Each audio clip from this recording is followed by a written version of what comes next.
as voltas que eu tenho dado e as voltas que eu tenho dado. Fui nascido na Ameira, no Carvalhal fui batizado, em Setúbal fui soldado a Santa Praça, na Cargueira. Na praia de Ericeira vi muitos lados. Engraxador de calçado numa vila chamada Avis, mas cá dentro deste país as voltas que eu tenho dado. Fui carpinteiro em Palmela, e de Vinhas fui podador. Em Alcácer fui professor e fui marchante na Abela. Fui calculeiro em Vizela e Calafate no Carregado.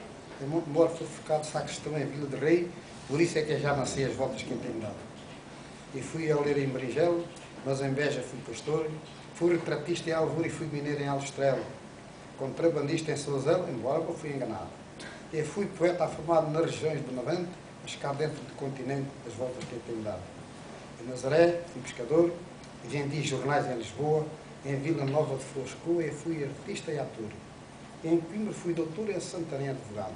Nessa terra magistrado e fui marquês em Pombal, já me esqueceu afinal as voltas que eu tenho dado.